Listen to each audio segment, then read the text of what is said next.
تجري من تحتها الأنهار خالدين فيها وذلك الفوز العظيم ومن يعص الله ورسوله ويتعد حدوده يدخله نارا خالدا فيها وله عذاب مهين. Assalamualaikum warahmatullahi wabarakatuh. Bismillahirrahmanirrahim. Alhamdulillahirabbil alamin. Alhamdulillahilladzi arsala rasulahu bil huda wa dinil haqq liyudhhirahu 'alad dini kullih walau karihal musyrikun. Asyhadu an la ilaha illallah wa asyhadu anna Muhammadar Rasulullah sallallahu alaihi wasallam wa ala alihi wa ashabihi, amma ba'd. Pertama, kita bersyukur atas banyaknya kenikmatan yang Allah berikan kepada kita, baik kenikmatan yang sifatnya lahiriah maupun batiniah. Yang paling utama adalah dalam hidup kita sekali di dunia ini, oleh Allah kita diberi hidayah, ditunjukkan bisa bertemu, menetapi dan mengerjakan agama yang hak, yaitu agama Islam yang berpedoman pada Al-Quran dan Hadis dan dikerjakan secara berjamaah. Semua atas pemberian dari Allah kita syukuri dengan ucapan Alhamdulillahirabbil alamin. Yang kedua, kita juga bersyukur kepada beliau, para perantara agama, para pejuang agama, yang dengan jasa beliau-beliaulah kita bisa bertemu dengan agama yang hak ini, kita bisa teramut di dalamnya sehingga bisa menetapkan diri di dalam agama yang hak ini. Semua atas jasa beliau, para perantara agama, kita ucapkan syukur. Alhamdulillah, jazahumullahu khaira, dan kita doakan semoga perjuangan beliau-beliau oleh Allah diberi manfaat dan barokah.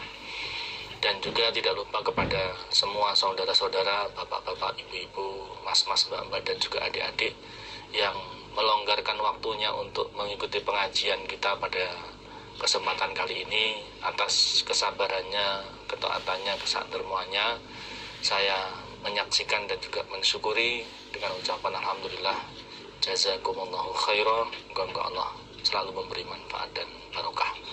Jangan lupa hatinya supaya selalu ditoto, diniati dengan karena Allah, yarjuna rahmatahu wa yakhafuna adzabah. Baik, kita akan lanjutkan materi kita, yaitu Kitabul Ahkam, halaman 65, baris kedua. Bismillahirrahmanirrahim. Wa haddatsana Abu Quraib, yaitu Muhammad ibnu Ala, walaftu, sedangkan lafaz hadis lahu milik Abu Quraib atau Muhammad ibnu Ala. Hadatsana Ibnu Fudail an Abi Hazim an Abi Hurairah radhiyallahu an. Qala, berkata siapa Abu Hurairah. Qala, bersabda siapa Rasulullah sallallahu alaihi wasallam. Thalathun, ada 3 perkara. Idza kharajna, ketika keluar, apa 3 perkara. Keluar maksudnya muncul atau terjadi. La yanfa'u, maka tidak bermanfaat. La yanfa'u, maka tidak bermanfaat. Nafsan, pada diri, maksudnya seseorang. Nafsan, pada diri, maksudnya seseorang. Opo imanuha, keimanannya nafsu. Lam takun, yang belum ada siapa nafsun. Lam takun, yang belum ada siapa nafsun. Iku amanat beriman siapa nafsun. Amanat beriman siapa nafsun. Min qablu, dari sebelumnya. Maksudnya sebelum munculnya 3 perkara ini. Au, atau kasabat, maksudnya lam takun kasabat, belum mengerjakan siapa nafsun. belum mengerjakan siapa nafsun, fi imaniha di dalam keimanannya nafsun, fi imaniha di dalam keimanannya nafsun, belum mengerjakan khairan pada kebaikan, kebaikan berupa amal ibadah. Nabi bersabda, ada 3 perkara. Ketika 3 perkara ini keluar, ketika 3 perkara ini muncul, ketika 3 perkara ini terjadi, maka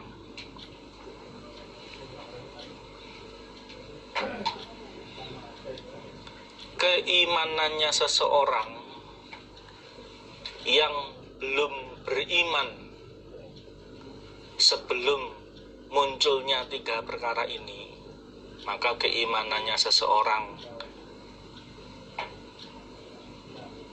yang belum beriman sebelum munculnya 3 perkara ini tidak bermanfaat baginya. Maksudnya tidak bisa bermanfaat menyelamatkannya dari nerakanya Allah dan mengantarkannya masuk ke dalam surganya Allah. Atau sebelum munculnya 3 perkara ini dia sudah beriman, tapi belum sempat mengerjakan kebaikan, belum sempat mengerjakan amal ibadah. 3 perkara ini muncul, dia baru beriman. Atau 3 perkara ini muncul, dia baru mau ibadah. Maka keimanannya orang seperti itu tidak bermanfaat baginya, tidak bisa menyelamatkannya dari ancaman siksa nerakanya Allah, dan juga tidak bisa mengantarkannya masuk ke dalam surganya Allah. Istilahnya keimanannya sudah telat, ya, tidak berlaku lagi. Apa 3 perkara tersebut? Yang pertama, tulu usyamsi, terbitnya matahari. Tulu usyamsi, terbitnya matahari. Min maghribiha, dari tempat terbenamnya matahari. Kalau zaman kita sekarang, ya, dari dulu sampai sekarang, terbitnya matahari itu dari arah timur, kemudian tenggelamnya itu di arah barat. Nah, nanti ya akan terbit dari arah barat, tenggelamnya di arah timur. Buat Dajjalu dan Dajjal, yang di hadis lain itu dijelaskan ada sekitar 30 orang jumlahnya Dajjal ini. Buat Batul Ardi, dan gegermetannya bumi, hewannya bumi, yaitu unta yang muncul di Bukit Sofa. Ya. Ketika 3 perkara ini muncul, ketika 3 perkara ini terjadi, yaitu terbitnya matahari di arah tenggelamnya matahari, munculnya Dajjal, dan munculnya hewan di Bukit Sofa, unta di Bukit Sofa, maka orang yang sebelumnya belum beriman, begitu ketiga hal itu terjadi, dia merasa, wah ini berarti betul-betul janjinya Allah, ya, akan ada kiamat, tandanya muncul, dia baru beriman, maka keimanannya tidak akan bermanfaat. Atau sebelumnya sudah beriman kepada Allah, tapi belum beribadah sama sekali. 3 perkara ini muncul, dia baru mau ibadah, maka keimanannya orang seperti ini tidak akan bermanfaat. Maka dari itu, kiamat itu adalah barang gaib bagi makhluk, sesuatu yang pasti terjadi. Tapi karena kiamat itu sudah dijanjikan oleh Allah, sedangkan janjinya Allah itu pasti hak, pasti terjadi, maka walaupun itu barang gaib dan belum terjadi, kita sebagai orang iman wajib untuk mempercayainya dengan sepenuhnya keimanan. Ya, seperti itu. Sehingga seandainya kemudian kita ketemu dengan zaman seperti ini, kita ya sudah jadi orang iman, ya sudah beribadah, sehingga keimanan kita bisa bermanfaat menyelamatkan diri kita. Karena memang namanya manusia itu terkadang ya, membuktikan dulu baru percaya. Nah, kalau orang iman itu yu'minuna bil ghaib, percaya kepada barang-barang yang gaib. barang-barang yang belum ada, barang-barang yang belum muncul, tapi dijanjikan oleh Allah, itulah barang gaib. Dan kita sebagai orang iman wajib percaya, wajib yakin terhadap terjadinya hal tersebut. Hadatsani Harun ibnu Sa'id al-Aili, hadatsana ibnu Wahbin, qala akhbarani Amr an Ja'far ibni Rabi'ah an Iraq ibni Malik, annahu sesungguhnya Iraq iku sami'a mendengar dia Abu Hurairah pada Abu Hurairah.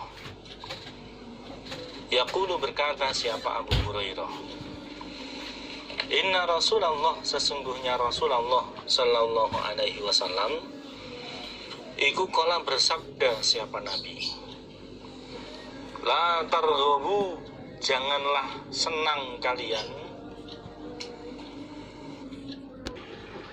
janganlah senang kalian an abaikum jauh dari beberapa bapak kalian.